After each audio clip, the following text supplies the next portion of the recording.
온 국민이 충격에 빠졌었던 2018년 6월 러시아 카잔에서 대한민국 대표팀이 2014년 월드컵 우승팀 독일을 상대로 충격적인 기적을 쓰고 있었을 때 서울 한복판에서는 한 20대 남성이 독일 정부가 선물한 문화재에 라카로 낙서를 휘갈기는 충격적인 범죄를 저지르고 있었어. 그 남자는 도대체 왜 이렇게 생각 없고 대책 없는 짓을 저질렀던 걸까? 문제의 사진 2장이 인스타그램에 공개되었던 날은 6월 8일. 이미 훼손된 문화재와 본인의 얼굴 사진 그리고 길고 긴 헛소리가 함께 게시되었지.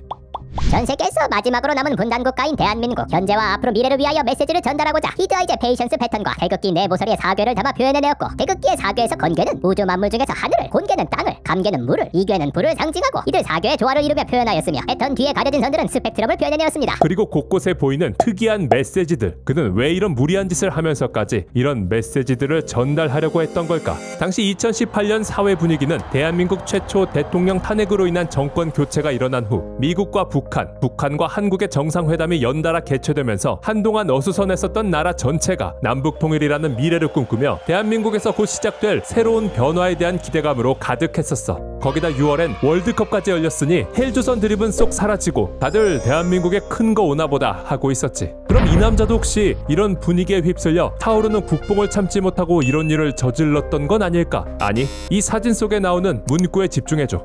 과연 이게 뭐였을까? 바로 이 남자가 운영했던 의류 브랜드 이름이었어. 맞아, 그냥 노이즈 마케팅이었던 거지.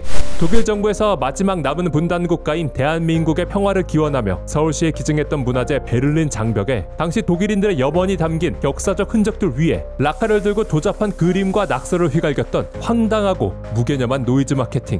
거기다 그가 작업 도중 올렸던 게시물도 어떤 마음으로 이번 사건을 저질렀는지 확실하게 증명해주고 있었어.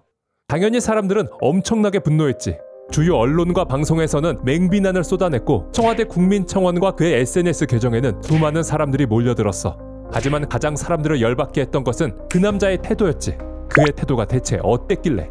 사실 지나가던 유치원생 눈에도 이번 사건은 본인 브랜드 홍보와 사람들의 관심을 끌기 위해 저지른 사건임이 명백함에도 사과문이나 재판장에서나 그의 스탠스는 한결같았어. 전 불쌍한 사람입니다. 베를린 장벽은 어차피 이미 방치되어 있었습니다. 전 선하고 순수한 예술적 의도로 퍼포먼스를 했을 뿐입니다. 부디 오염을 푸시고 제발 선처 부탁드립니다. 의도를 숨기는 것도 뻔뻔했지만 사실 가장 중요한 건 어떤 의도를 가지고 했든 공공문화재 락가치를 한 행동 그 자체가 잘못이라는 건데 말이지. 거기다가 이 사건 이후에도 일본으로 건너가 똑같은 짓을 또... 아무튼 이후 이 사람은 어떻게 됐을까? 2019년 4월 23일 벌금형 500만 원을 선고받고 2019년 9월 17일 1,500만 원 배상을 선고받은 후 지금은 과거 계정들을 싹 지우고 다시 쇼핑몰을 운영하면서 잘 살고 있다고 해. 죗값은 분명히 다 치렀으니까.